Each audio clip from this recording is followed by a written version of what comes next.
আপনার স্মার্টফোনে play store বা অ্যাপ স্টোরে গিয়ে পোস্টাল ভোট বিডি লিখে অ্যাপটি ডাউনলোড করতে হবে। অ্যাপ খুলে রেজিস্ট্রেশন বাটন চাপুন। আপনি যে দেশে বর্তমানে অবস্থান করছেন তালিকা থেকে সেই দেশটি বেছে নিন। অবস্থানরত দেশে ব্যবহৃত নিজের মোবাইল নাম্বার উল্লেখ করতে হবে। নির্ধারিত জায়গায় নাম্বারটি টাইপ করুন। কিছুক্ষণ অপেক্ষা করলে উক্ত নাম্বারে একটি ওটিপি আসবে, সেটি দিয়ে নম্বরটি ভেরিফাই করুন। সবশেষে একটি পাসওয়ার্ড সেট করুন। এভাবেই আপনার অ্যাকাউন্ট তৈরি হয়ে যাবে। অ্যাপের লগ ইন অপশনে মোবাইল নম্বর সেট করে পাসওয়ার্ড দিন। এনআইডি কার্ডের সামনের অংশের পরিষ্কার ছবি তুলুন। পর্যাপ্ত আলো আছে এমন জায়গায় দাঁড়িয়ে মোবাইল অ্যাপের নির্দেশনা অনুযায়ী লাইভলিনেস চেক করে সেলফি তুলুন। মনে রাখতে হবে এ সময় মুখে মাস্ক, চোখে চশমা বা মাথায় টুপি রাখবেন না। পাসপোর্টের প্রয়োজনীয় তথ্য দিন, না থাকলে চেকবক্স টিক করুন।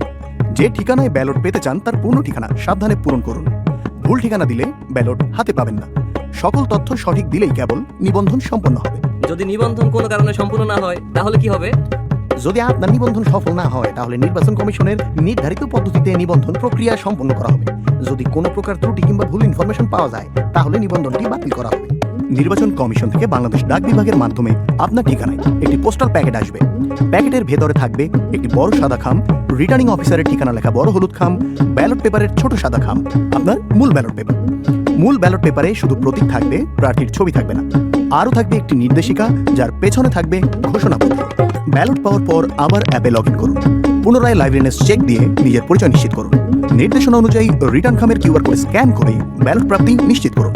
নির্বাচন কমিশন থেকে প্রতীক বরাদ্দ হলে অ্যাপে আপনার আসনের প্রার্থীদের প্রতীক দেখে নিন। পছন্দের প্রার্থীর প্রতীকের পাশে দিবেন একটা টিক, পাশে দিবেন একটা টিক। ভোটটা বাতিল হবে যদি চিহ্ন থাকে একাধিক।